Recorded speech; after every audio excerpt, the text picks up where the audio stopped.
Hey guys, just a quick note before we begin that the show may contain spoilers and adult language, but that's just because we know how to have a good time. Stick around, you'll be glad you did. You are here for me to enlighten you. You ever act like this again, you're barred for life. It's just vile and base. It's kind of embarrassing. If you know your lines, then you can forget them. Oh, I get it. It's very clever.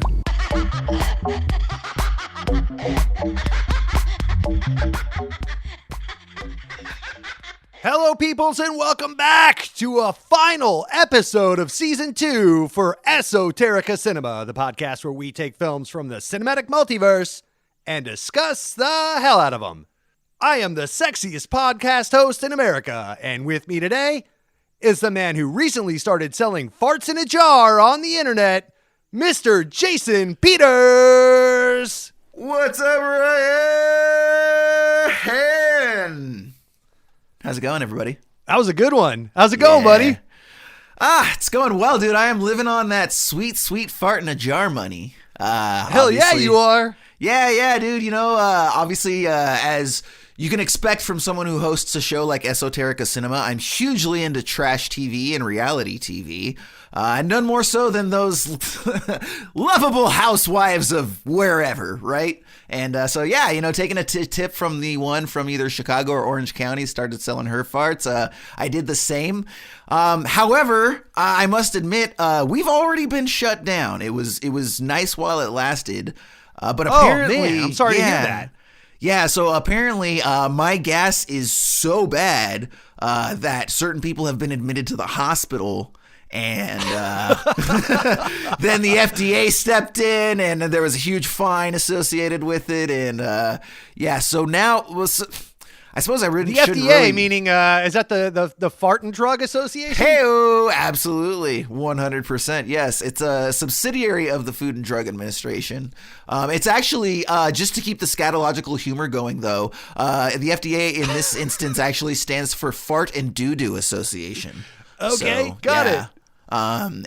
So they stepped in, and there was some money exchanged, and now we're still selling the farts under, it's being advertised as mine, but between you and me, listeners, they're actually not my farts anymore. But don't tell anyone. Wow, we're outsourcing gas. I like it.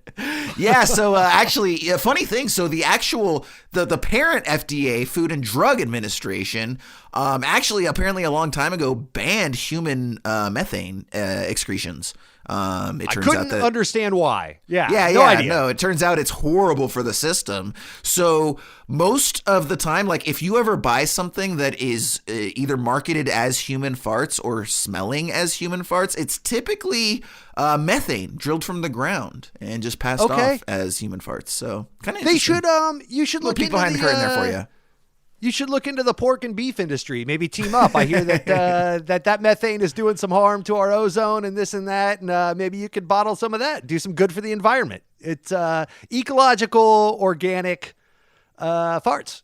Yeah, you know, here's the problem, though, is that most of the people, everybody says that they, quote, never open the jar, but that's a bunch of crap, dude. So really all it's doing is it ends up being a sort of methane exchange.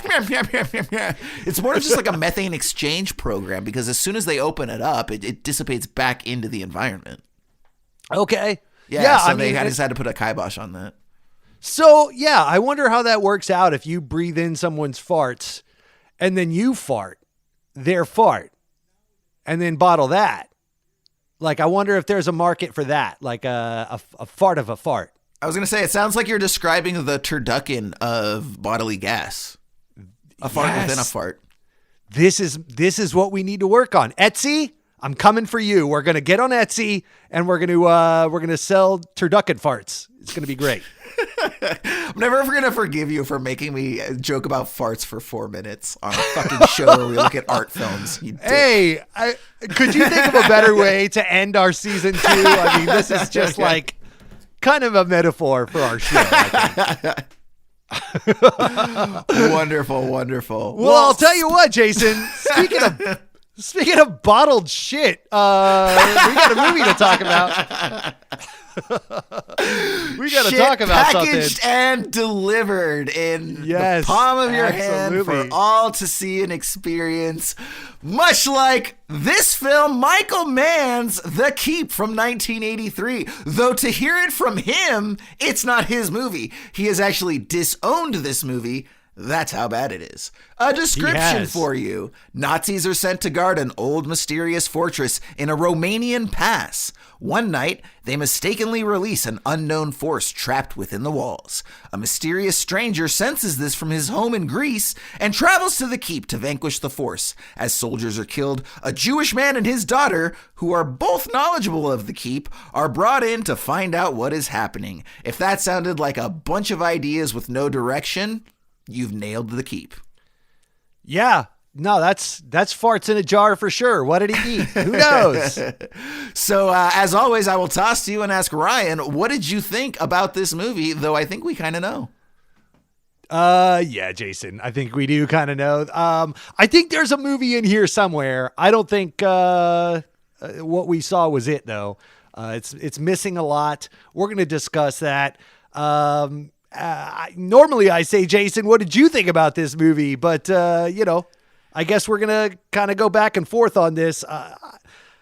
I understand there's no trailer to cut to. Is that correct? For us to even get back to? Yes. So how the script works, Ryan, is you say, we'll tell you, all right, Jason, I'll tell you right after this trailer. And then we listen to the trailer. Unless there's no trailer, in which case we try to fake out our audience, say right after this trailer, no trailer. And we say it like super bro-y and skatey like that. Should I just do the rest of the show in that voice? Be like, all right, Ryan, so when we start out, bro, the keep, like the opening shot, dude. So we've got this like quick shot of the title in red font and it's against this like black backdrop. Here's the thing, Jason. Is that working for you? I'm here to tell you, any way you want to do the show for the next hour and a half is going to be better than the hour and a half I spent watching this shitbox movie. So we're just going to take turns like reading this in different accents, right? What's one I don't have? I know. I have a really bad Russian accent, so let's try that one. Okay, go for it. After quick shot of title in red font against black backdrop, we get most of credits superimposed against gorgeous blue sky. How was that? Did that work? Again, better than this movie. What else you got? Let's see. What else do I got? I got like a Chicago, like, hey, yo, so after a quick shot of the title in red font against a black backdrop, we get most of the credits superimposed against a gorgeous blue sky. That's a little bit of Andrew Dice Clay. You were slowly slipping back into the Russian, I think. That was Let's see, what else do I have? Let's see. I've got a really bad English one that I've busted out before during the in Rolling America, Stones you watch movie, and in Russia, movie watches you. After a quick shot of the title in red font against a black backdrop, we get most of the credits superimposed against a gorgeous blue sky. It's kind of like like I'm narrating a children's book. Little bit. Yeah. Or maybe, there's a little Oliver Twist. Please, sir, may I have some more vibe going on there. Let's see if I can pull off sneering Australian. After a quick shot of the title in red font against black backdrop, we get most of the credits super. That's going a little like Cockney a little bit, right? I'm really sitting here wondering how long you're gonna keep this. And how much of this I'm gonna have to edit out. Let's see. Who else was I before? I did Sebastian the crab from The Little Mermaid. After a quick shot of the title in red against a black backdrop, we get the credits against a gorgeous blue sky. Yeah, I am cranking these out. Sit back and relax, people. We have 15 more minutes of me delivering the same line in different accents. Stand by. Oh, man. Yep. Thank God for that. Thank God for that skip 30 seconds ahead button, everybody, that you all have on your cell phones. All right. Let me go ahead and actually deliver this passage, but I just realized, Ryan, I have absolutely no idea where to start. As always, buddy, at the beginning. So after a quick shot of the title in red font against a black backdrop, we get the credits against the backdrop of a gorgeous blue sky. A repetitious series of notes drone on from a synthesizer that grows ever louder as the camera tilts down to reveal the tops of a modest forest of trees. The shot continues uninterrupted to reveal a caravan of army vehicles progressing around a tight bend. I feel like there's totally a Ryan joke in there for tight bend. What you got, buddy? Hey-o! Hey-o! Ryan, from there we get a nice assemblage. There's actually like some cinematic devices at least on display. Like you can tell that at least the person who shot the movie like does know how to make a movie. We get some close-ups of like this soldier striking a match and see the match head come to flames and eyes as he's sort of watching all these trucks pour into this village. Then we get like the wide shots of the village, which we can tell right off the bat is pretty poor and seemingly very religious. It's set in Romania in 1941, and this particular location is known as the Dinu Pass, the D-I-N-U. I'm probably butchering that the same way we butcher. It doesn't matter. It doesn't exist in real life. I looked it up. It's all fictitious bullshit. Yes. It is, yeah. And all while this is going on, we've got these dreamy ethereal music and the slow motion visuals and the town shrouded in fog. And I guess Ryan, what I wanted to say is obviously we've both alluded to the fact that neither of us like this film already. Which, by the way, for anyone listening, we haven't mentioned this is based on a book. And I have read this book, and this book is fan-frickin-tastic, dude. It shares the same name. It's called The Keep. Really, really strong novel. And this plays like the worst greatest hits version of that book. It's like they tore out one page, like they took one page out of every 17 and filmed that page and then just skipped ahead 17 pages and filmed another scene. Like it's such a mishmash of ideas that are all expressed and discovered really, really strongly in the book, and they either just try to do too much, and then there's of course differing opinions as to whether there's like I've heard as much as like there's a 3.5 hour Michael Mann cut out there that the studio cut down to like 90 minutes because they were just like fuck you and your movie. Like it was really, really hard to get a straight answer with the information that's available. But I will say that there's not much information available. Go ahead. Yeah, Ryan, I will ask you though that like, so, we see some pretty effective pieces of filmmaking here off the bat, but obviously it didn't come together. So why doesn't this film work high level before we get into the specifics? Because of the missing information. Look, this would at least at worst be a cult hit on some level. If like, or some kind of a B movie, but you're absolutely right. There is a ton of missing information. This was a 3-hour movie that needed to be a 3-hour movie to work because look, I mean, your music is done by Tangerine Dream, who did the music for Risky Business. They're an electronic group that pioneered synthesizer music in the 60s and 70s. I mean, they are totally legit and they've done work. So the score should have been okay. The cinematographer, Alex Thompson, shot things like Labyrinth and Legend for Ridley Scott. Fucking, this guy fucks. I mean, he's pretty amazing. You've got Scott Glenn. You've got Ian McKellen. You've got Gabriel Byrne. Dude, that cast was killer, man. It was so interesting to see all of those little baby-faced boys because they are anything but these days. Yeah, I mean, this is a brilliant 1,000-piece puzzle, and then if you just took you dumped all the pieces on your coffee table, and then just took like half of them with your arm and went boom all across the room and said, "Don't need those. Fuck that. We're gonna just make the best of what we got," and you slap it all together, and you're like, "Huh."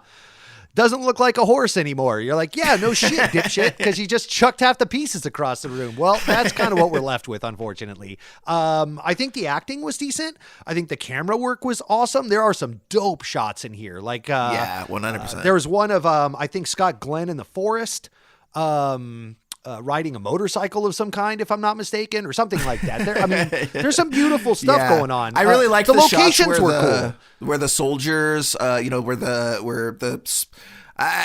believe earlier in the film, like I thought it was a smoke monster. It ends up being Molasar, obviously, but like that initial scene where the soldier, you know, is drawn to the cross and it's all lit up, and you get that like cool shot where it's like, you know, it's kind of that shot where the light's pouring through a doorway and you get the silhouette of the person going in and out. Like that was really strong. You know, same with some of like the wide shots of like the guy entering the keep up front. Yeah, I mean, the set design is pretty dope too. I mean, the places they're taking you are really cool looking. You know, Jürgen Prochnow, who was in Das Boot, and you know, he's got a very recognizable face. The second he came on the screen, he's the guy, the German Nazi guy that was like kind of standing up for the villagers. So this is a character by the name of Warman, by the way. Yes, correct. Is his character's name. And and I'm sure you had like no idea what the difference between like his character and Gabriel Byrne's character and all of that. So like kind of as we go through, like I'll like I said, I'll reference the book and kind of like let you know like this is who these people are and this is what this was supposed to be. And like I think by the end of it, you'll appreciate like the story that the original author came up with, and also hopefully you and the listeners will realize just like how much of that did not get translated to the screen. Well, it's just not there. And like the scenes jump. Again, we're going to get to it as we go down the line, but there is like so much, whoa, what the fuck is happening? Not the least of which, the biggest WTF moment that I could think of that I cannot wait to talk to you at length about ad nauseum is the Scott Glenn romance section where he meets this woman and within like, I don't know, a minute and a half, they start boning, but we're going to get to that. That's generous. I gave him, I think, 2 exchanges, but 2 back and forths before they were banging. We'll get to that. It's shocking. Before we get too far down the line, I think Michael Mann, when I think of Michael Mann personally, I think of like big sweeping epics. I can't think of an hour and 30-minute Michael Mann movie. I think all of his movies are 2 hours plus, kind of, you know. Right. I just think that man wants to tell a story. And at this juncture, he had only made Thief. This is his second feature film, big theatrical release. I think he'd made a couple of things for TV maybe and stuff like that. But he just didn't have the clout, I think. And some of the things that he was trying to do at the time were pretty ambitious with the big monster. I just don't think that it just wasn't the right time for him to make this kind of a film, and the technology wasn't there for the budget he was probably on. I think the studio had a lot of concerns when they were watching this thing, and I heard they made a lot of cuts. I also know that his visual effects designer ended up passing away. I'm sure we're going to talk about this as well towards the end of the film, and they were not able to come up with a suitable way to end the film in the way that the book ends, which actually has an ending. This just kind of like wraps it up pretty quickly and feels really abbreviated. So, anyway, I digress. All that said, let's go ahead and start chunking our way through this thing. Yeah, absolutely. So like I said, we get those opening scenes that we mentioned earlier, and then we get this guy Warman who, how do you pronounce his name? What's the actor's name? Yeah, Jürgen Prochnow. I don't know if Jürgen that's Prochnow. Jürgen. It sounded very good. It sounded like something you had like practiced and looked up. I was like, oh, that's a good pronunciation. I think it's Jürgen Prochnow. Jürgen Prochnow. Yeah. Anything that has Ergen immediately makes me think of like the horrible Swedish accent that we always got an cartoons umlaut would do, like Snjörgen, Hjörgen, Fjörgen. Right. That's absolutely what. That's where my mind goes. Yep. Sorry, Sweden, if you're listening. You throw an umlaut at me, that's what you're getting in return. But yeah, so this guy Warman, he's kind of like, seemingly, this film has no protagonist, but I feel like they at least tried to make him in it. And in the book, it's kind of more of an ensemble piece as well. Either way, so he's kind of like this general, and he appears within the keep. And then, immediately we have that, like, don't go over there character in the form of, the keeper of the keep, right? And he comes in and he's like, you can't disturb the crosses. Don't disturb the crosses. And all the soldiers. So there's these crosses that are, like, built into the walls, right? They're silver. And they're not fully crosses. They're like stubby crosses. Like the top part of a traditional cross is brought down much lower so that it doesn't make a formal cross. They look like the Tesla logo, right? Like that's really what I kept thinking. Yeah. And then again, there's actually a reason for that like factors in. that we'll get to. So the soldiers they're basically told, like, don't mess with those. By the way, not in even this though- movie. There's not. No, Maybe not in the book. movie. There's not in the book. There is, but not in the movie at all. Yeah. And basically it's like, hey, those are nickel and silver. Like, you can't touch them, but the soldiers are drawn to them anyways, and they try to fuck with them, and it's very quickly reprimanded because, again, they're not supposed to mess with those. And very quickly after that, there's this sort of like, there are some really cool shots in and of themselves, like the shot of sort of night settling over the town and, inside the castle, like one of the crosses starts glowing and attracts the soldier. That's where we get the cool shot that I referenced earlier, where it's like him going into and out of the light, kind of like that Poltergeist feel a little bit, right? And then all of a sudden, the soldiers pull the cross out of the wall, and this giant sort of smoke spirit just sort of appears out of nowhere and seemingly attacks them and kills them. But we don't see that because all of a sudden we get a quick jump cut to Scott Glenn's character, who is named Glaken, and he sort of like, jumps awake, and we see that his eyes are glowing blue.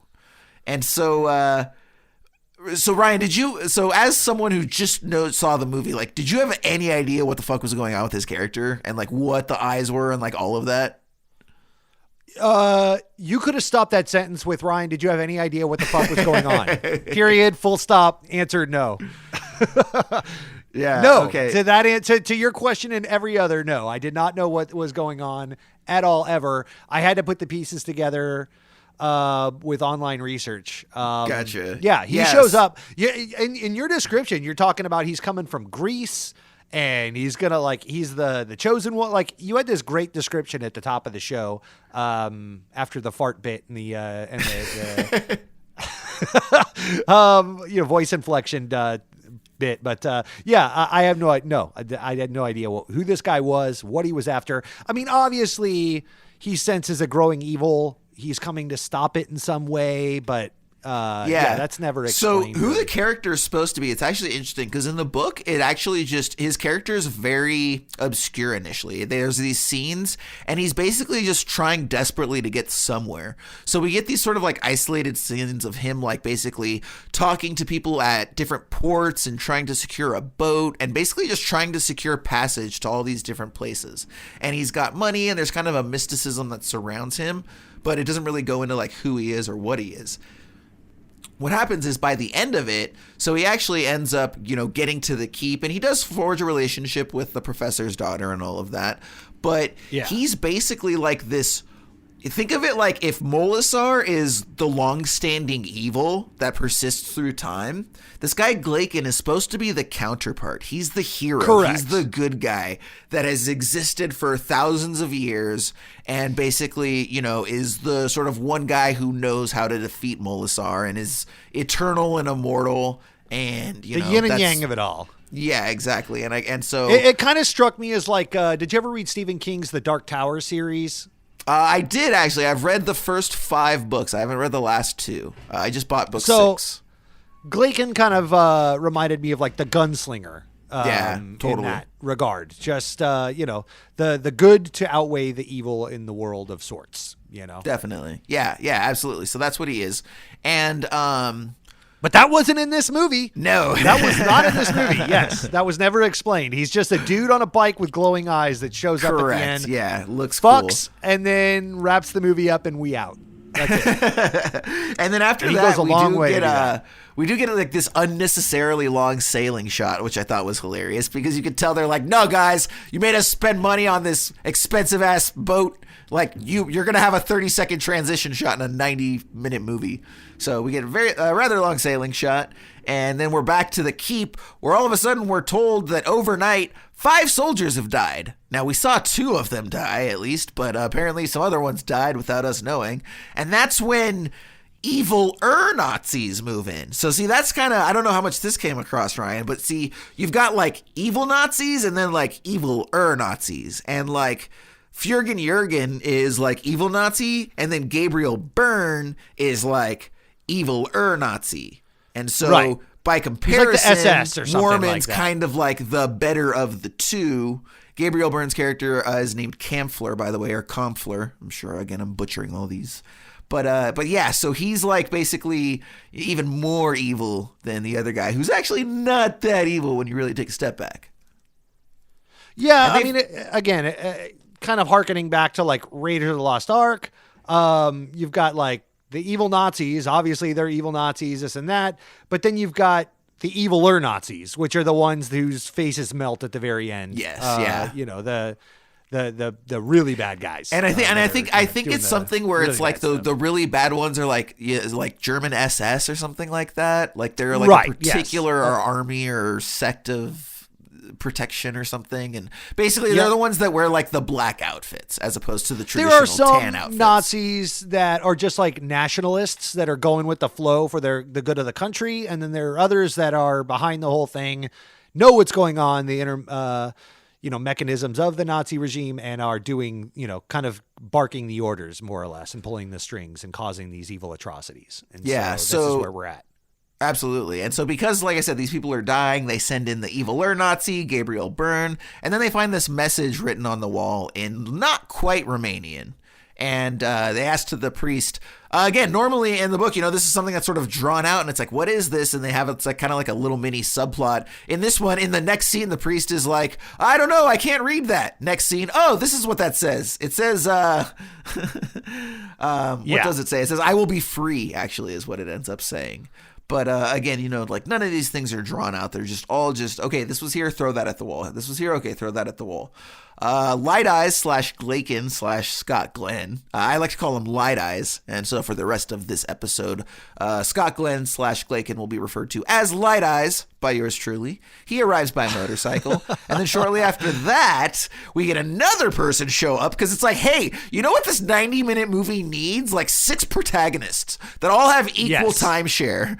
With zero explanation. With no zero character explanation development of who any of them are. But they're all going to be played by really strong actors that haven't come into their own yet. Like, can you imagine how much this cast would cost, like, today to 10 years ago? That would be insane. Yeah, but could you imagine how good this movie would be with this cast today?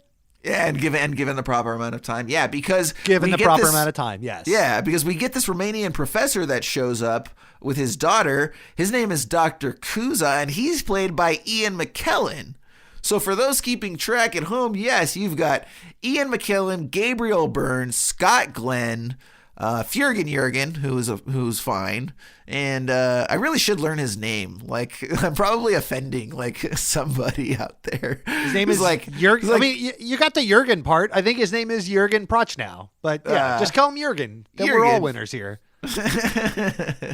Then I don't get to make my jokes. I really should just pick one and commit to it. But either way, Jürgen, yeah, so I'll just go ahead and call him Jürgen for the rest of the time. And basically, the professor, the evil Nazi played by Gabriel Byrne, shows up and he's like, oh, hey, professor, yeah, all my people are dying. You have 3 days to figure this shit out. Bam, leaves. It's like, dude, everything happens so quickly. Like, overnight, 5 people die, and then this guy shows up, and then he has 3 days to figure it out, and it's like, so ridiculous.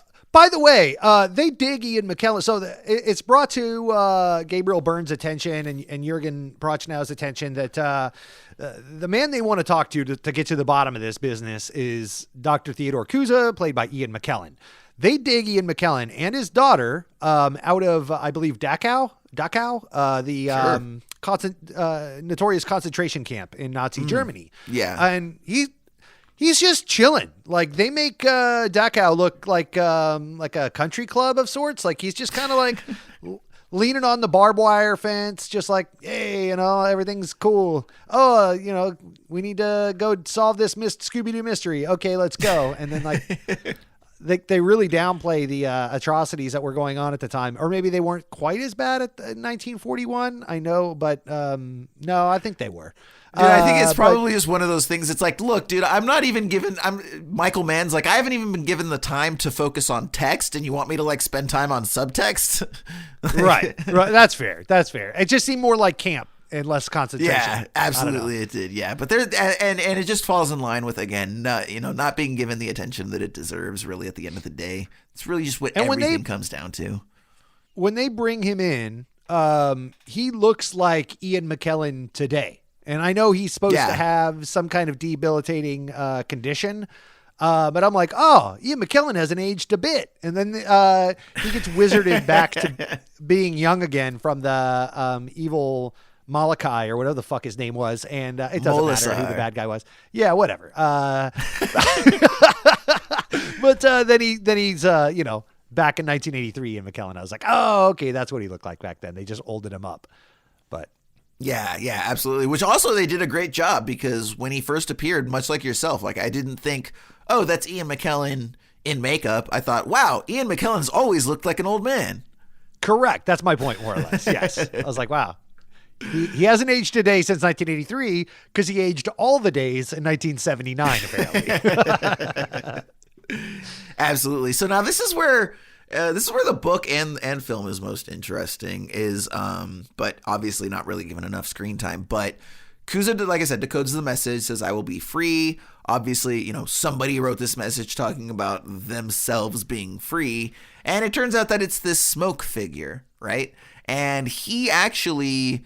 So the daughter is actually one night, the daughter of the professor is is actually about to be assaulted by these Nazi guards, and the smoke monster appears and saves her from that, and then delivers her to the professor, and is like, hey, what's up? I saved your daughter. Not such a bad guy here, huh? Let's maybe work together here. Oh, by the way, I can make you 30 years younger. Bam, and does so, and that's where we see young Ian McKellen show up, and first of all, you gotta love that 80s animation / special effects is just perfect, delicious, and then after that is where we get, because we're racing through this thing here, and if it sounds like we're racing through the story as you're listening, we're not any more than the film. This is exactly the way that the film is pieced together, just jumping from one thing to the next with no explanation. I have said this before about another movie. Maybe it was The Void, where I likened it to listening to a 5-year-old tell a story where they're just jumping around, leaving big chunks out. That was totally The Void, by the way. And then the clowns shown up, and then you're like, oh, there's clowns now? And you're like, yeah. And then they're just drifting off, thinking what's next. That's how this movie felt. And tons of plot holes, tons of people jumping around. When I say jumping around, I mean Ian McKellen's in the keep, and then literally the next scene he's somewhere else, and then he's somewhere else entirely. There's no there's a lot of time traveling in this movie. There's a lot of continuity errors. There's a lot of audio problems. Around this time in the notes I have in the film that the audio kept dropping out. The dubbing is terrible. You'd hear people would be talking, and then all of a sudden their lips would keep moving, and then there was no dialogue for that part. And I was like, oh, they just gave up. Okay, cool. That's hilarious, dude. Speaking of which, by the way, since we're kind of talking about sound, let's talk real quick about this score, this Tangerine Dream score. So Tangerine Dream is obviously, especially over the years, they were somewhat popular at the time, but especially heavily recognized by, artistic sorts and people that were into the early stages of electronic, which was pretty much inspired by krautrock and Germany and a lot of what was going over there in the late 70s. And Tangerine Dream was part of that. They had albums, full albums, and then they also started getting into scores. What did you think about their score for this film and how it related to the movie and all that? It didn't relate to the movie at all. I thought it was a great score. I'm so glad you said that, because that was my big takeaway too. Go ahead. Yeah. It was it's let's make a Nazi horror thriller, but then have Odessa score it, or Flume. I was like, that makes no sense whatsoever. Schindler's List, music by Paul Oakenfold. Wait, what? Well, and what was so funny is so much of it sounded like other Michael Mann films, which are detective thrillers, right? And noir thrillers. So it's or the Miami Vice shit that he does, right? So when it's Thief and it's some darkened, gritty New York street and the, everything's wet and neon soaked, it sounds great. But then all of a sudden, we're in, nature in Romania, or we're in a keep that's pretty much dominated by like stone pillars and bricks, all of a sudden this like like, what the fuck? This does not match at all. And then I know. And then this funny thing happened where, because the movie actually sucked and nothing makes sense, and the more it went on, the more it became my favorite part of the movie. Right. Because it was like actually interesting. And I was like, well, this is actually not so bad. It's kind of good. It sounds great. Like, I can't stress enough how much this movie did not need synth vibes and his saxophone solos and shit. It's like, dun, dun, dun, dun, dun, dun, wow, wow. It's like bending guitar notes and stuff. I'm like, okay, yeah. Meanwhile, there's like fog drifting in and like slowly like walking through this like shrouded forest and shit. And it's just like, this doesn't match at all. Okay, I mean, on one hand, I will say there is a world that this movie could lean more into the horror vibes, and kind of round off that side of it. And then I would maybe lean more into the synth side of it. But as it sits, the horror part of it and the villain part of it is so abbreviated. The Scott Glenn character is so abbreviated that all we're left with, I mean, the big bulk of this film has more to do with the Nazis. And, so to go synth vibes with it, it really does feel like a synth vibe soundtrack to like Raiders of the Lost Ark or something. Like, it just doesn't, it doesn't fit, but it's good. Yeah, it reminds me of that soundtrack for another movie. It reminds me of that thing that we sometimes do that I used to do a lot more when I was younger, to be honest, but where you watch one thing and then listen to something else on a different device. This is exactly what this felt like. Yes, that's totally fair. Yes. This is a dark side of the rainbow gone wrong. Yeah, exactly right. Like, and then after you talked a little bit. Talked a little bit about the visual effects and the smoke monster and Molasar or Malachi or whatever his name is. Visual effects for this film were done by the great Wally Weavers, who I mentioned at the top of the show, passed away during the making of this film. Now, this is the guy that was responsible for most of the visual effects for Stanley Kubrick's 2001: A Space Odyssey. He also did Richard Donner's Superman right before this. Okay. He did Excalibur. Nice. For our homeboy that made Zardoz. Our homie Borman. Yep. And so, this guy's been around and he's done That's things. crazy. And he was trying to make this and then he died. And Michael Mann's like, uh-oh. And then we got what we got. We got the GoBot version of this film instead of the Transformers version. That makes sense. No good. That makes sense. Well, yeah, and so shortly after this all takes place, by the way, that's where we get the introduction of Light Eyes and Professor's daughter, where, after 2, possibly 3 words back and forth, they decide, hey, let's bang, which is weird because part of those 2 to 3 words they share is her letting him know that she's uncomfortable sharing a room with him. So, like, she seemed to get over that real quick.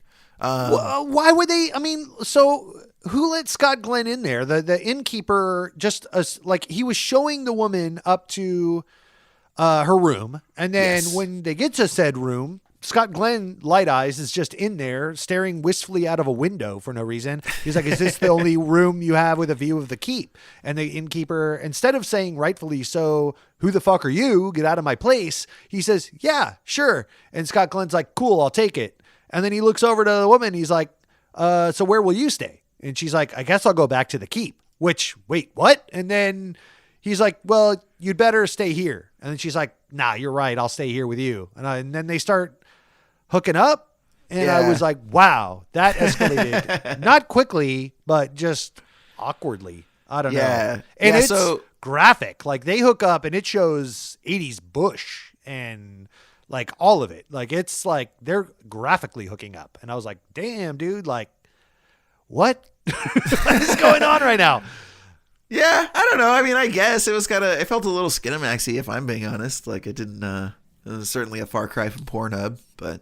I know that. I mean, by today's standards, but it just seemed like it came out of nowhere. So it feels like so forced. It did. And so in the book, just to clarify, basically, like, it is much more drawn out. And basically, Scott Glenn's character has gone to the professor because Molasar is basically like trying to con him, which they again allude to very soon here, but it's not really explored.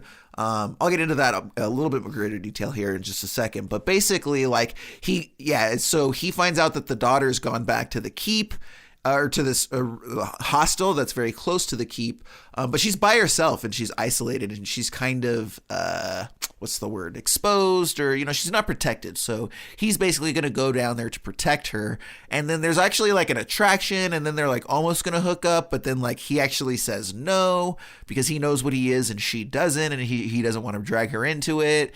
And so then he goes away and then he comes back and then they finally succumb to it. So it is definitely more drawn out when they finally do hook up in the book. Yeah. So again, it's not that any of these things didn't happen. It's just that, like, everything that all of the parts that give these decisions weight and all of the reasoning behind the things that happen are not present in the film. So nothing has any justification, right? Like it's like hearing, that's my it's only not even problem like a greatest hits. It's literally like greatest choruses. Like if there was like an album that was just the choruses of all your favorite songs, that would be this film. Right. Or even worse, half a chorus and half a verse. You just don't even get the ending or beginning of either. It's just a jostled mess. I do think we talked about this at the top of the show. Again, I think that there is a 2+ hour version of this movie that I would watch and at least appreciate as a B movie or cult hit. This is not it. This is the hour and 36 minute version without the necessary pieces to keep you going. Because like he has no reflection. For example, she catches him in the mirror and they're like embracing, and he doesn't have a reflection. You just see her, which was actually kind of a cool shot the way they did that visual trick. But never explained. Is he a vampire? Who knows? So this is kind of one of the interesting things about the Molasar character. So Molasar is the creature, the big bad evil that shows up. Which, by the way, since we're on it, what did you think of the creature design for Molasar? Terrible. I kind of liked it, dude. Like, I didn't think that it, like, it was, and I don't know how much where makeup and effects were at the time. Like, it's, they do that thing where, for example, like his lips don't move when he talks and stuff, right? But it's still this like sort of like big blue sinewy sort of like Gollum like character almost, with these like red glowing eyes, and like I kind of dug it. It was kind of cheesy in that like 80s way. Also, that was another thing too. But they made him like super ripped. Like they just gave him like traps from hell. His traps started at his ears and go down to his shoulders. He's got these monstrous apples or pumpkin-sized shoulders. They just kind of did like 80s villain and made him like super jacked, and then gave him red eyes and painted him blue with a quick airbrush job, and rolled him out there. Said, go out there. He's like, so then he's just kind of like he's talking all menacingly, I'm the great Molasar, blah, blah, blah. But his lips aren't moving. So I don't know. Yeah. So here's what I will say. So, Molasar is an actual full-on character in the book. And to your point, he's actually, yes, kind of a vampire. Most of the book is set up to make you think that he's just like an outright vampire for maybe 2/3 of it. Until we get to this point in there. And then it's revealed well, that we haven't even talked about the fact vampire-ish I don't know if this qualities. is it. If this is in the book or not, I don't know, but we apparently this takes place on the outskirts of Transylvania in Romania or around Romania. So lends itself very well to the vampire mythology and that whole world, of which we get none in this movie. Yeah, so and it's kind of a missed opportunity. Yeah, and it's kind of presented as a twist on like the traditional vampires. So like they even like vampires exist in this world to the point that when the professor meets Molasar, like he actually asks if he's a vampire, and he's like, no, vampires are bullshit, but there's like there's elements of what I am that have since sort of evolved into this vampire myth. So there are certain things that are true, like like he's sensitive to crosses, and he doesn't cast a reflection. Right. But like, like Bible passages and garlic don't do shit. So it kind of it's really cleverly done. It kind of says that like, I would have loved to have seen some of that in this Yeah. film. I think that would have rounded out that character. Because when he's introduced as a pretty cool dude. He saves his daughter. He's pretty polite, kills Nazis, he, heals Ian McKellen. Yeah. And I was like, get me out of here. Like, let's go do some good in the world. I'm going to kill all the Nazis. And, I'm like, yeah, dude, that guy seems pretty cool.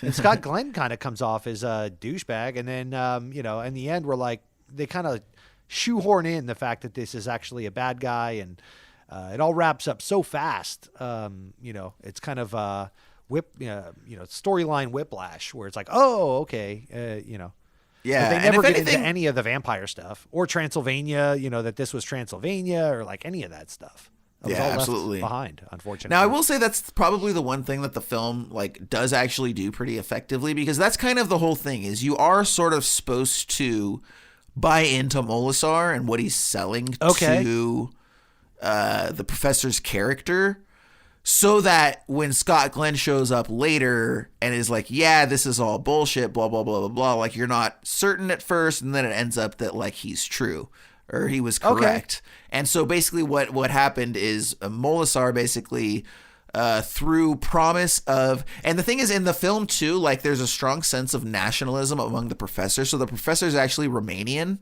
and because so many Romanians were experiencing the same level of treatment as Jewish people by the Nazis, oppressive, subjugated. He wants nothing more than justice for his people. And so part of what Molasar offers him is he's basically like, hey, no one can kill Hitler except me, right? And he actually pretends that like his original being, that he was originally Romanian, and so he's equally offended and wants justice. And so basically is trying to manipulate the professor into helping him get out of of basically not a trap, but a power that holds Molasar within the keep. And this is essentially what is going on that doesn't translate to the screen. Is those crosses that we've been told about the entire time that are in these walls? Yes. So there's a thing wherein so I think it's a silver, and they're also laced with gold, by the way, in the book. And so what it is that the silver or nickel, it might be nickel, either way, not the point. Silver or nickel is sort of basically like the Molasar's kryptonite, so to speak, right? And it sort of keeps him housed within. Also, and again, there's a lot going on here, but so that's a weakness to him, right? Now, in the book, basically what it explains is that people, demons like Molasar, their power comes from a talisman. And I don't know how many people out there are familiar with the concept of a talisman, but basically it's an object, and typically this object has some sort of either curse or enchantment or whatever it is, some sort of mystical ascription to it that gives its possessor their power, right? And so that's the thing with Molasar, is Molasar gets his power from this talisman, and Scott Glenn basically showed up like thousands of years ago in the beginning of time, stole that, went and buried it like in some nondescript place, and then outfitted the keep with silver, so that A, the silver kept Molasar in within the keep, and because B, he didn't have the source of his power, which is very far away. So basically Molasar is convincing the professor to get on his side, and is ultimately going to have him look for and find the talisman and bring it back to him, at which point he'll be powerful enough to bust out of the keep. Cool. So that's kind of like high level, like what's going on with all of that. And none of that, in this movie, it's none not. of that comes across in the film. Right. You got the nickel. I mean, all those things are there. None of them are connected, though. There's no connective tissue. Like you've got the nickel crosses. You've got Molasar. You've got vampire stuff going on, but none of it is explained. There's no there's no exposition dumps at all. There's no exposition. There's no explanation. You're just jumping around between these characters in the middle of stuff. And you're left to kind of figure it out on your own. And I did do a little bit of research online, trying to prepare for this show. But to your credit, like you said earlier, there's not a lot of information online either. So, because this film is kind of a forgotten, scrapped waste of time for everybody, I guess. I did see that the footage that was cut was lost to time, so no Michael Mann director's cut could even be made anymore. They just lost the prints, or they got destroyed or deteriorated or whatever. And then someone, probably an intern, said, oh no, the keep prints are ruined. And everyone's like, okay. And then that's it. Yeah, no sweat, Chet. We're good. Yeah. What do you want for lunch? Right. So anyways, to get back to, so that's, again, and I'm sure just Ryan, as someone who's seen the film, like you can sort of retroactively please, like, oh yeah, all those pieces are in the film, but none of them were given that context, so it doesn't land. Right. Correct. Yeah. There's no context. There's no connective tissue. I will continue to say, I would have gladly sat through a 2+ hour version of this film. Now, I'm not going to say it's going to be the best version of this or what have you, but at least it would have made sense. There are pieces of this that are good. We've talked about this, and I stand by it. The cinematography is good. The music is cool. Maybe it doesn't quite fit, but honestly, if they would have leaned more into the horror side of it, the 80s horror vibe of like I'm thinking Nightmare on Elm Street, for example, with Freddy Krueger, dude, any of those shitty 80s movies that we used to rent on VHS, which, like, by the way, I don't know how your transfer was, but I had like the shittiest SD transfer through Amazon. Oh, the worst. And afterwards I was really glad, because like I feel like this is one of those, like, Basket Case or any of those like old 80s horror movies where it almost deserves to be seen in a shitty transfer. Preferably I want to VHS, see the clicks and pops of the audio. Little hair on the gate, like we saw in Sweetbacks all the time. Yeah, super scratch before there was remastering and all that sort of shit. Right, all about it. Yeah, so it did kind of work in that respect, but as far as the film is concerned, it kind of touches on all that, and Molasar kind of does convince the professor to help him out. And, when the daughter introduces Light Eyes to her dad, like, that goes about as well as a lot of in-law meetings go, and that it doesn't go well at all. And, he basically knows that Molasar is trying to trick him, and he's, telling him, like, hey, you're being fooled. And who appreciates being told that they're being fooled by somebody, being manipulated? Not a person. So, of course, old boy Ian McKellen does not appreciate that as well. And all of this sort of sets up a really just sort of a last minute, as we like to say, ham-fisted finale that just kind of wraps things up without really letting you know what's going on. So, they do confront Molasar, and they, basically the professor challenges him and sort of says like, hey, they say this is what's going on. And then Molasar is like called out and is like, you got me. And then he sort of like, fuck you though, and then blasts him with this like red energy that makes him old again, at which point like Light Eyes, they light up, and he's got this like staff all of a sudden, and the staff emits this like pink light. He's got a tube. It's got like a pink flashlight. So pink lightsaber? Ian McKellen's character, the doctor, has the talisman that's going to set Homeboy free from the keep, I guess. Yeah. And that connected to, so the whole time we see Scott Glenn's character traveling across the sea to get to this thing, to have this final standoff, he's got this box that he's carrying with him, and this case. Right, we didn't mention that. And it looks like a something you'd carry a pool cue in. And you expect that it's some kind of artifact or some kind of something he's going to need, a MacGuffin of sorts. And, sure as shit, he opens that up. It's just a black tube that he connects to the talisman, and it makes a sword-looking thing, which he turns around to the hilt side, and it shoots out and emits an energy, a white light of sort. And it wraps old Molokai up real quick. Mordecai, whatever his name, Molasar, whatever. Molasar, yeah. But yeah, and then I guess so right about now, by the way, I can't stress this enough. Our listeners right now have to be like, what the fuck? How much cocaine did Ryan and Jason do? None of what they're saying is making sense. They're just jumping all around like in the middle and in and out. And yes, that's how this movie plays out. This is why I tried to entertain you guys with accents at the top of the show. Yes. And bad accents, but accents. And then that happens. Right. This is all this movie is. It is so crazy that this exists. Yeah. Like they actually rolled this out and someone paid to see this in a theater. And I guess that was it was interesting. I didn't know about the special effects supervisor passing away. So I guess, yeah, that was maybe their resolution. They're like, well, we had this big, huge thing drawn out, but homeboy passed. So pink flashlight. Right, that's what happened. Pink flashlight. Good work. Pink flashlight. All right, pink flashlight. Yep. We're going with it. Let's go. Yeah, because it's my understanding that the book wraps up in a completely different fashion, as books tend to do with movies. And there's like a huge standoff with a portal to hell, and they get like sucked in and the whole thing. Yeah. But none of that happened in this film. Pink flashlight.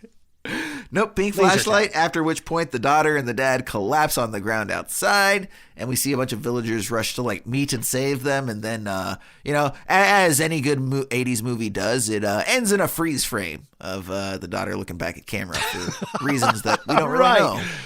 Yep.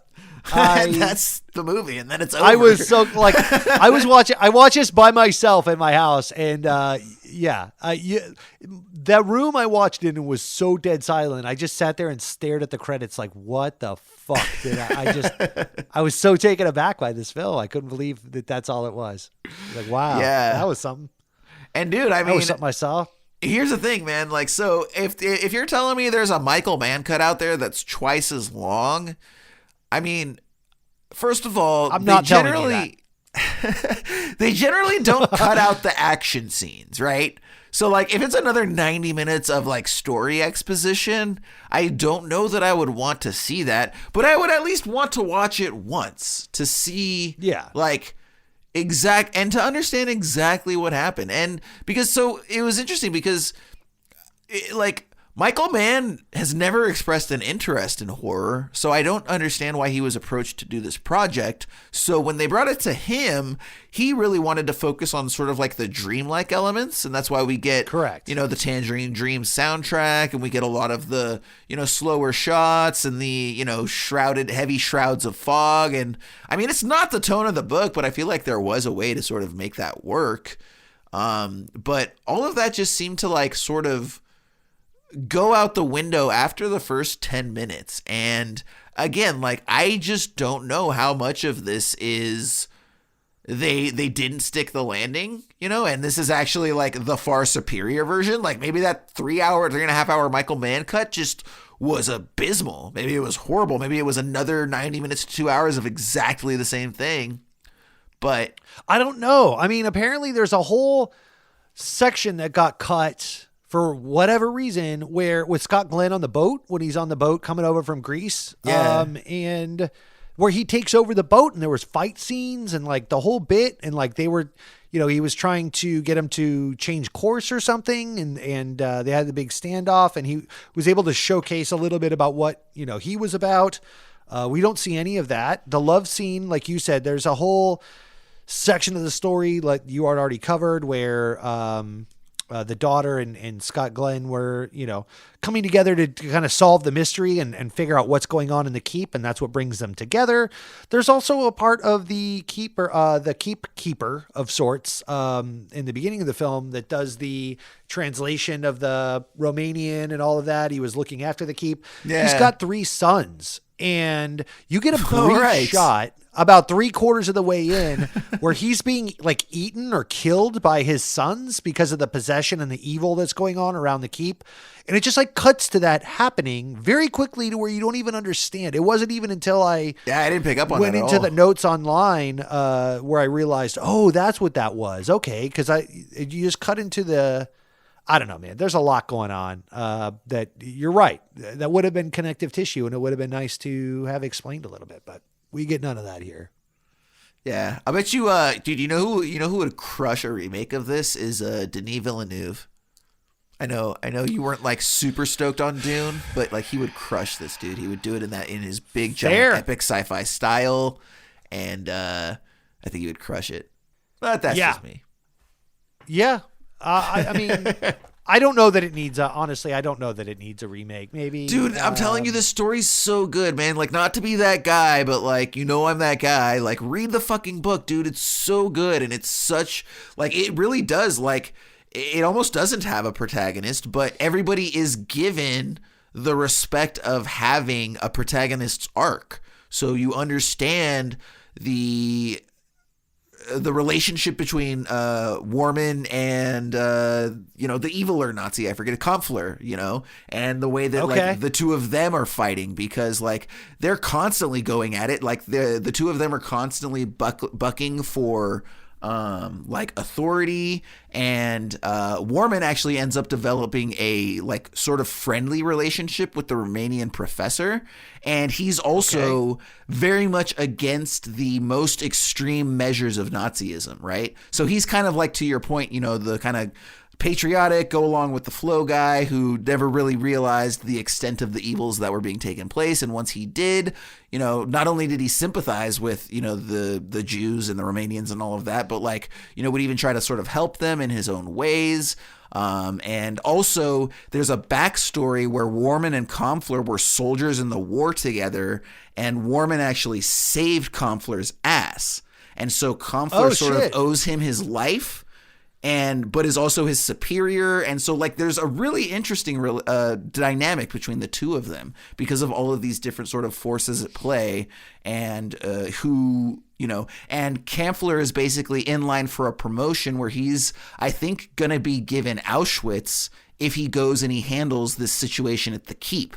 So he's trying to solve this as soon as possible, because they're going to make the promotion in 7 days. And if he doesn't get this thing taken care of in a week, they're going to promote someone else, which is why he's like, we got to do this now. We got to do this now. You've got 3 days. Let's go. Blah, blah, blah, blah, blah. Got it. Everything's given motivation. That would have given us a ticking clock of sorts. Exactly, dude, and then, like I said, you've got the professor. He starts out having this wonderful relationship with his daughter.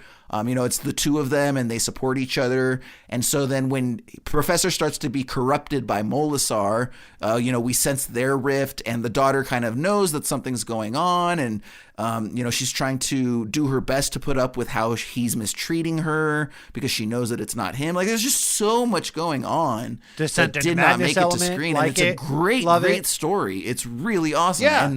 And like I said, Molasar is a dope character. The way that they play with the vampire, like even when people get killed, it's not just off screen, right? Like they show up, and there's this like their necks. Like, it's not just like 2 puncture wounds, like their entire neck is ripped open. And so they're like, we think it's vampires, but vampires don't really rip their entire throats. Maybe it's like a new vampire or blah, blah, blah. So there's this mystery element where they don't really know what's going on. And then we're charmed by Molasar because he actually is given speaking lines, and he's very principled, and he talks about like he feigns being aghast at what the Nazis are doing and all this stuff. So kind of to your point, we're like, wow, this Molasar guy seems like he's kind of helpful. So we get tricked along with the professor, and there's a lot of good stuff in there, man. Let me ask you, in the book, when Molasar shows up, because so our first introduction to Molasar as the villain is a couple of Nazi soldiers that are greedy decide they're going to go back to look at these crosses to see if they're worth anything. They're looking for silver. They're told that all the crosses are nickel. One of them, they go to peel off with their knives, and they realize that it's silver. Okay, let's take that. So they take a chunk out.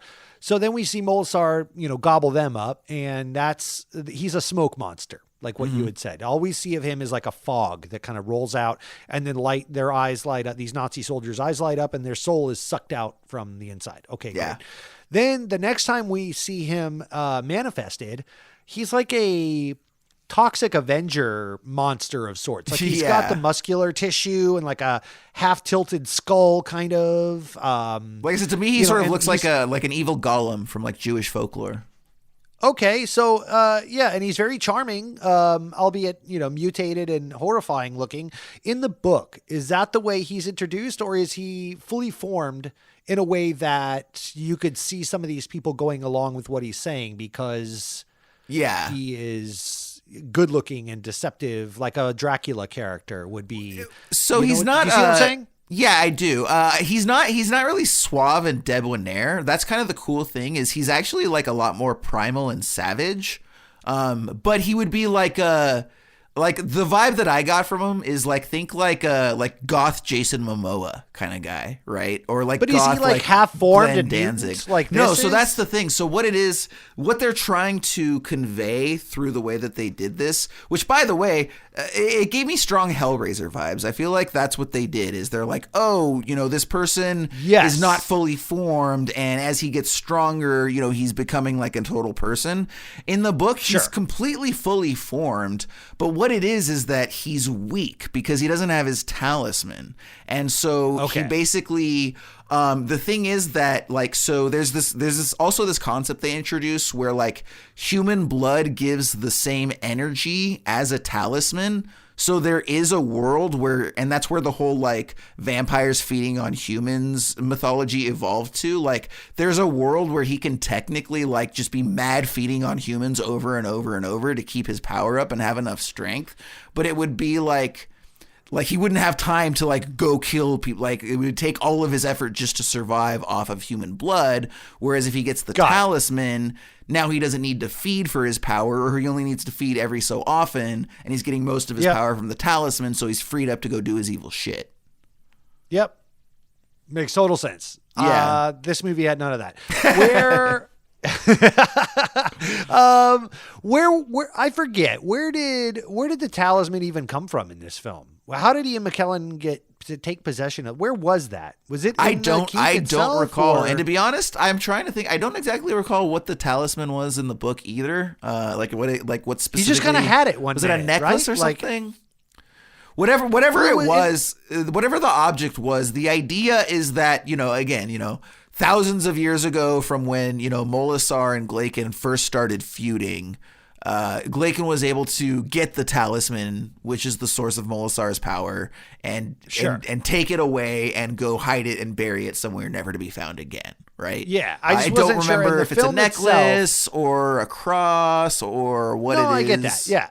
Ian McKellen just kind of showed up with it one day. He just kind of had it in this film, and it was like the hilt of that tube thing. It was I don't know.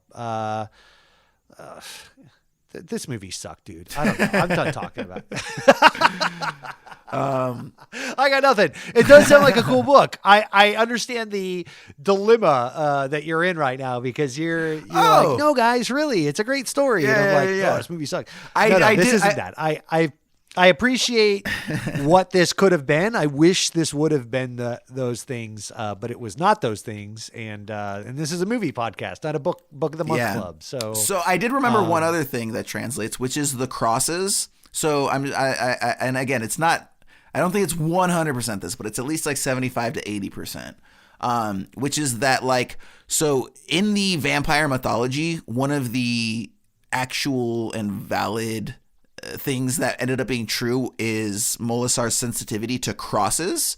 And so I want to say it was something where he eventually convinced, those 3 sons of the keeper that you're talking about. Yes. I'm pretty sure Molasar convinced them over the years to basically get rid of all the crosses. So he's sensitive to crosses, and he's sensitive to the material, which is why Glaken had all of those crosses installed in the keep to keep him there.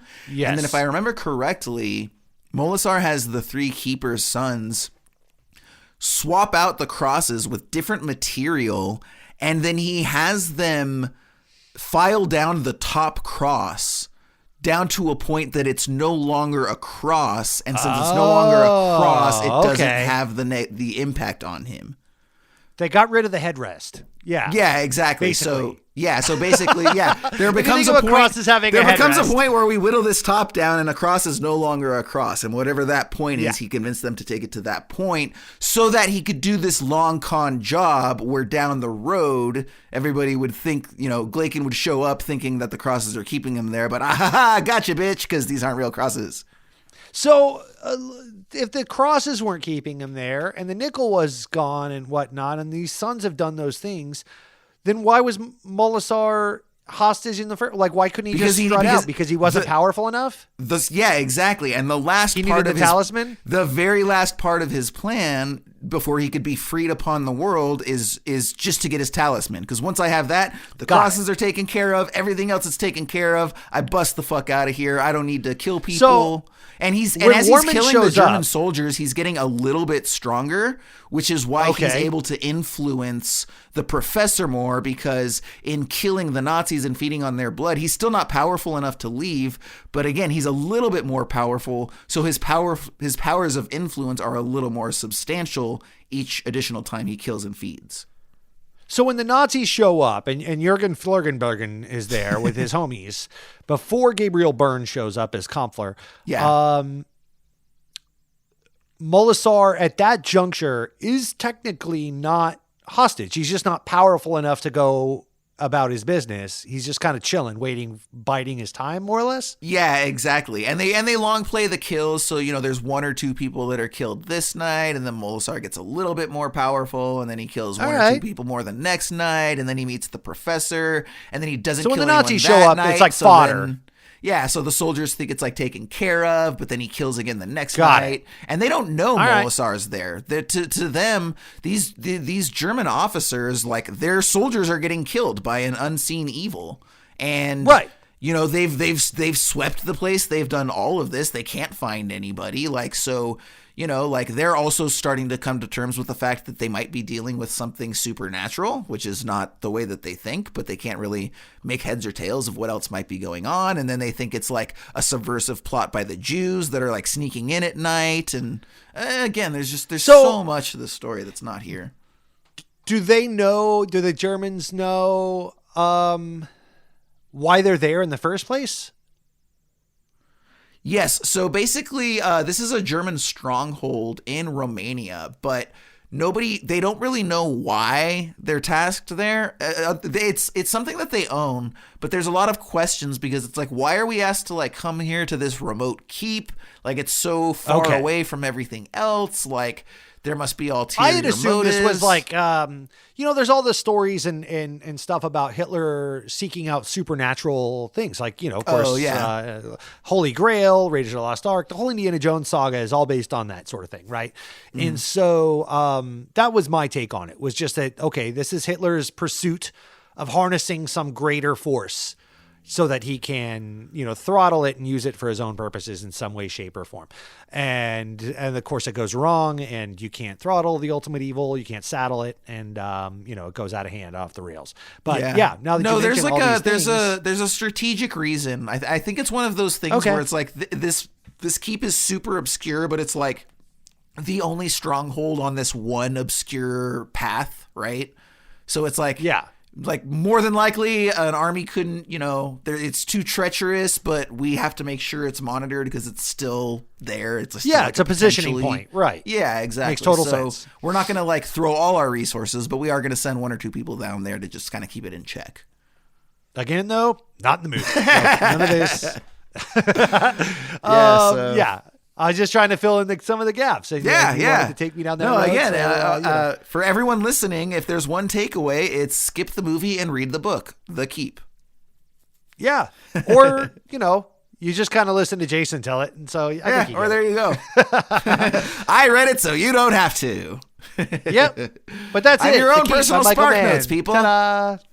Yay! Yes, and that's The Keep, like we said. So not only is that The Keep, Ryan, that's fucking season 2 of Esoterica Cinema. Holy shit. I know, buddy. Crazy, I'm going to miss you so much. Because, for everyone out there, Jason and I totally ignore each other when the season's not going on. We're not friends in real life at all. Fuck you, buddy. I hate you, guy. So before we'll do a little send off here, but beforehand, we still got to formalize some things here, not the least of which is our 3 adjectives. As always, I'm gonna let you go first, bud. What you got? We'll just get through this here. Keep it short. Disjointed, because it was. Potential, because I thought this movie did have potential. There is a good version, or good is a strong word. There is a version of this movie that I would appreciate. This was not it.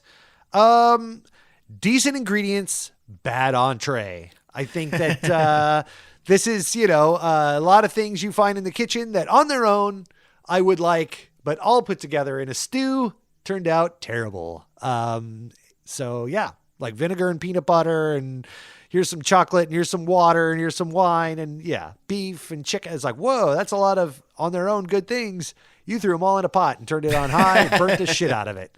And that's what we're left with. So, but in all fairness, Michael Mann agrees with me. Yeah, if he were to come on this show, he'd be like, no, you guys are right. That movie's a turd sandwich. I hope you don't judge me on it. Dude, I'll take it further. He disowned the film. So we would say, Michael Mann, what do you think about The Keep? And he would be like, what's The Keep?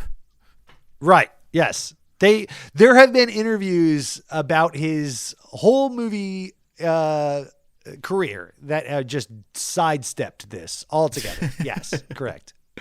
Yeah, absolutely. I'll go ahead and give mine here, and again, not expound on them too much. First one is rushed, for obvious reasons. Second one is overzealous, just bit off way more than it can chew. And the third is disappointing. Again, I've read the book. I know how awesome this story is. It's epic. It's huge. It's unwieldy. It's ambitious. It's bloated. It's all of these things, but it's a good goddamn story. And motivations are there, and the characters are interesting, and the power struggles and the dynamics and all of it. It's a really, really, really great book, and I think that there is an awesome movie to be made from that book. The book was written, I think, the year I was born, in 83 or so. So I doubt, all of a sudden, like 30 years later. But they just did do that Foundation show, which is based off Isaac Asimov from the 50s, if not the 40s. So I suppose they could. But again, disappointing because this is a cool story, and I really do think that there's a great movie to be made from this book, and this certainly was not it. So, Ryan, formalize this bitch. What are you giving it for a grade rating? We're finishing season 2 off with a big old D. I'm giving it a D. Yes, unfortunately, not finishing with big double Ds, but a big single D for this film, which sucks. It's not cool. I think cool. I think I got about the same star rating of 2 out of 5 stars. Just wholly, a couple, a star here and there for like being, you actually managed to get some stuff on celluloid. A couple of your shots look decent. For what it's worth, the acting was fine. Like none of the actors did a poor job. Like they all did good with what they had. And in all fairness, in defense of the studio itself, at least it was short. Hour and 30 minutes went by pretty quickly. Even though I was confused, I still had my night free. So, hey, thanks. Yeah. Yeah.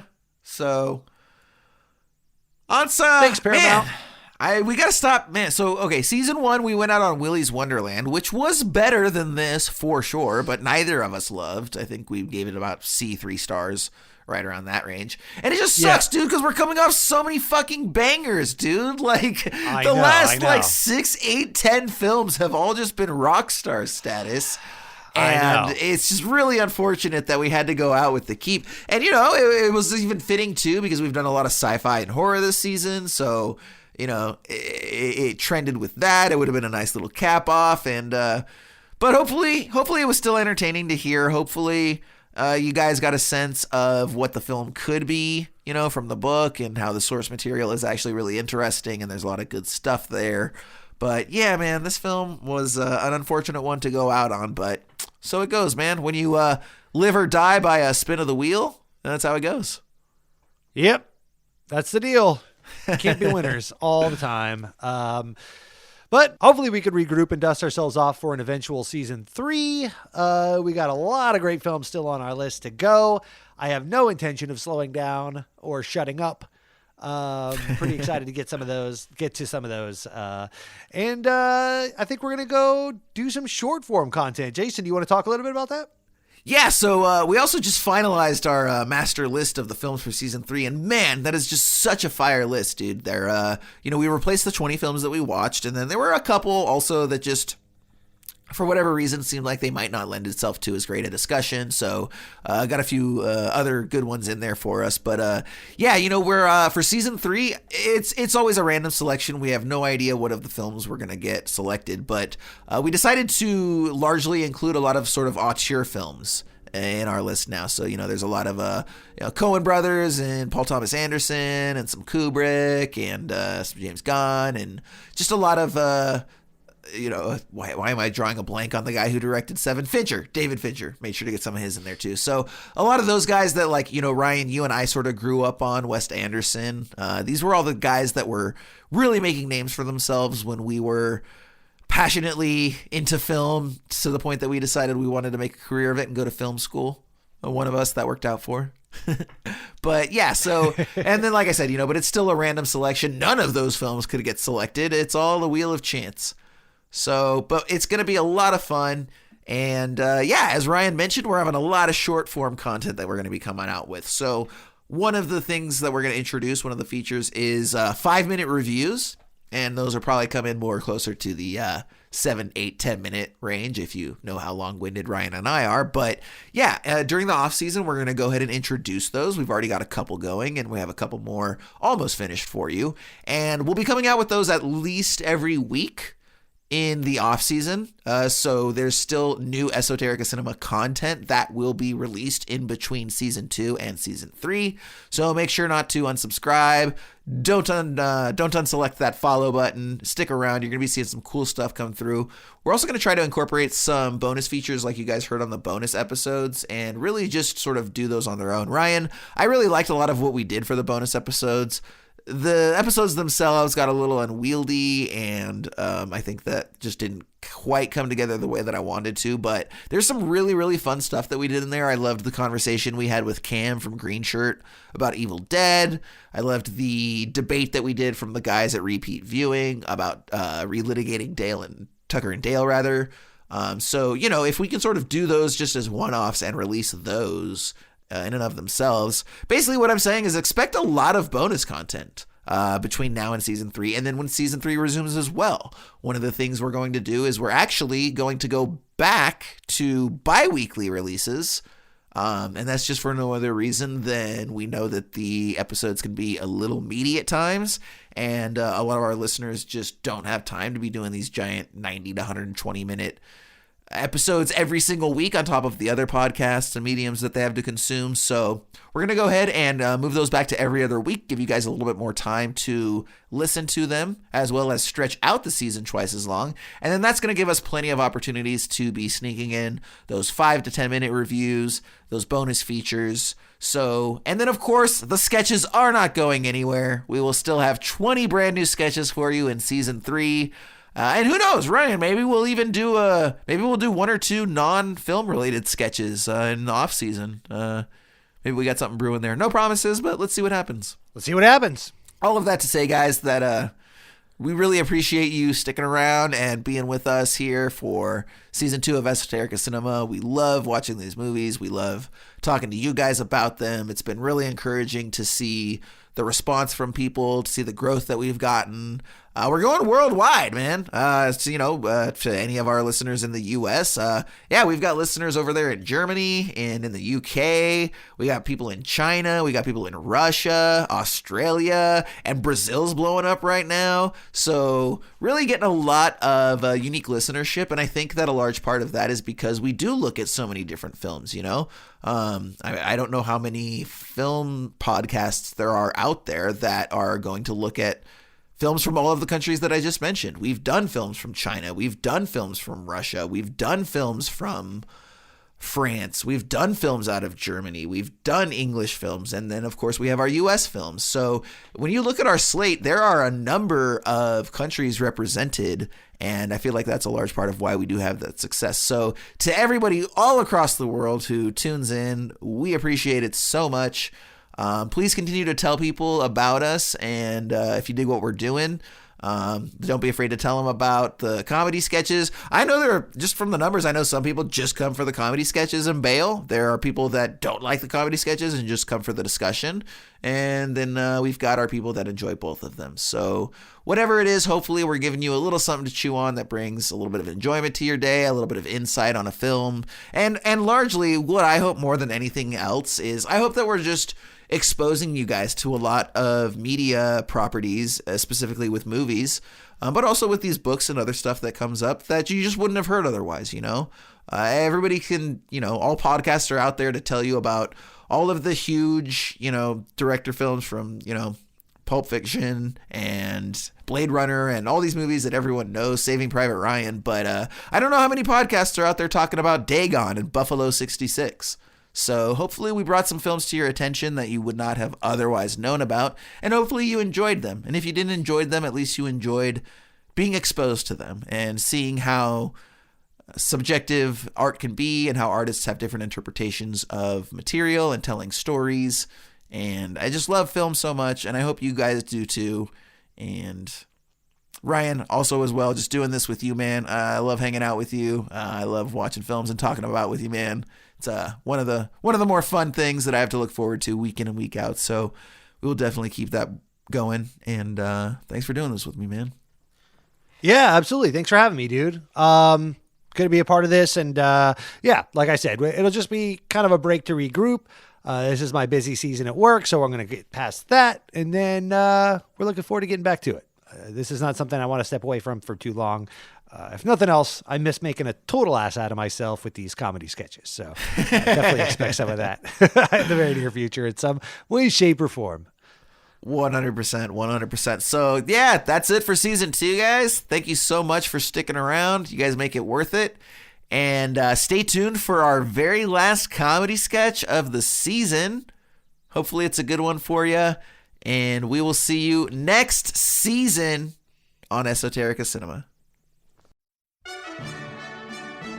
Every so often, a film comes along so bafflingly illogical that the only way to appropriately honor it is by way of a $50 Blu-ray that will be purchased solely by hardcore nerds.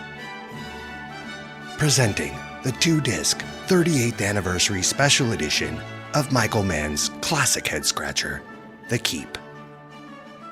Featuring a director-approved 4K transfer, caffeine pills to help you stay awake, and over 16 hours of bonus content. Paramount Pictures is proud to give you an inside look at the making of this nonsensical adaptation. Please sit back and enjoy these original never-before-seen audition tapes for Michael Mann's The Keep. Okay, everyone, we just got word that the script is locked down, so today we'll be performing dialogue from the actual screenplay. First up, reading for the part of Dr. Kuza, we have Owen Wilson. Oh, wow. See, I don't know what this is, and I don't care. He's like a hammer. He can help smash them. What are you talking about? We're dealing with a golem, a devil. A devil? Oh, wow. See, you listen to me. The devil in The Keep wears a black uniform and has a death's head in his cap and calls himself a Strumbon. Oh, wow, this is a hard one, man. A Sturmbon Führer? Next up, reading for the part of Major Camphor, Jack Nicholson. Don't you talk to me about courage. Were you with the German anti-fascists fighting us in Spain? No, you weren't, were ya? Did you stop the Einsatzkommando at Poznan? No, you weren't. You have the debilitating German disease, Warman. Sentimental talk. How many times in this keep have you wet your bed? Look, can we wrap this up? I got a Lakers game in 30 minutes to see Magic Johnson, and if you could believe, Kurt Rambis left his glasses at my house. For the role of Glaken, Macho Man Randy Savage. Where do you come from? I am a traveler. From where? Everywhere. Go to sleep and dream. For the role of Captain Warman, here's Werner Herzog. Soldier, what is your assignment? To string lights, sir. Then what the hell are you doing? Answer. The silver crosses, sir. There's talk among the men. They hide silver here. Private Lutz, it has been a profitable day for you. Not only have you learned the crosses are made from nickel, not silver, but you have earned a place for yourself on the first watch all day. Also reading for Warman, Sebastian the Crab. It's a psychotic fantasy to escape the weakness and disease that you sense in the core of your souls. You have scooped the most diseased psyches out of the German gutter. You have released the foulness that dwells in all men's minds. And finally, reading for Molisar is Woody Allen. My people are murdered? Who does this? Their leader in Berlin and the soldiers in black. I will destroy them. I will consume their lives. Paramount Pictures proudly presents The Keep, 38th Anniversary Special Edition. Accepting pre-orders now. Do not wait.